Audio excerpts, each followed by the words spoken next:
Hey, what's up? My name is PJ, and in this video, I'm going to be answering some viewer questions. Hope you enjoy.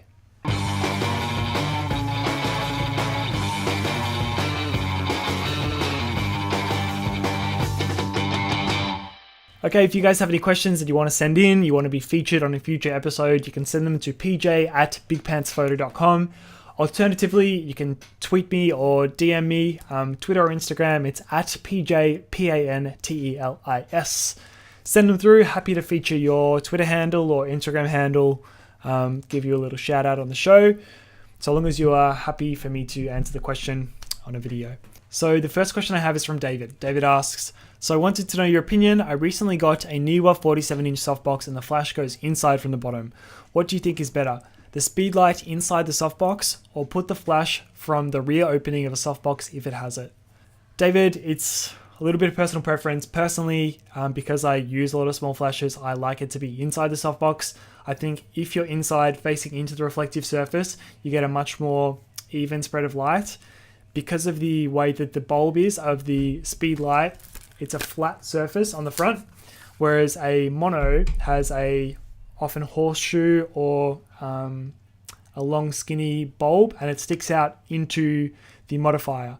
Because of that, it actually reflects in all directions and you get a really nice spread of light. But with the hot shoe flash, with the small speed lights, it's very directional because it's flat on the front. So you kind of want it to, you want to set the beam to as wide as possible, and you want it to spread out and reflect into the reflective side of the modifier and come out through the front. So definitely for small flashes, I think the best way is to put them on the inside. So get a modifier that mounts on an umbrella shaft rather than an O-ring.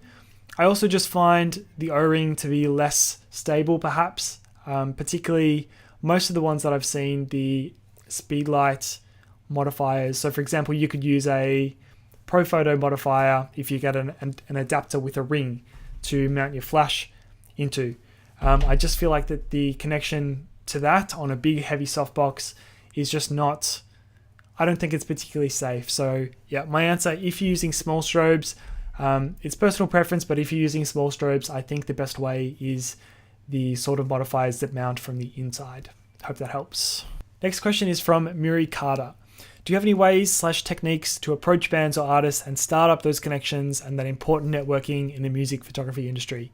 Not being an out there person, I think I struggle a lot with this when approaching artists, and would love to be able to switch the mindset and have the confidence to approach these individuals. If you have any tips or techniques to overcome this, that would be so amazing. I'm assuming you're not supposed to say that.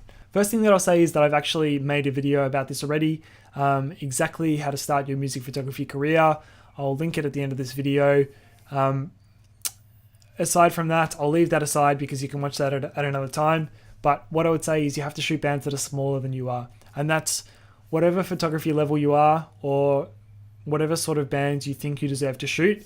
Aim for something smaller, at least to get started, and then use those bands to hone your skill and build your website, your Facebook page, or Instagram to make it look like you're working, and to improve your own work, to fill your portfolio and improve the quality of your work. And it'll be noticeable when you start to outgrow those sort of bands, because the content won't match the level of the work, if that makes any sense. So if you're taking killer photos of a scruffy looking band, just some random very young, low-level metal band in the scene, but you're taking excellent photos, people are going to start to notice that, and then that's when you need to start to upgrade a little bit. But you do need to be seen that you're working.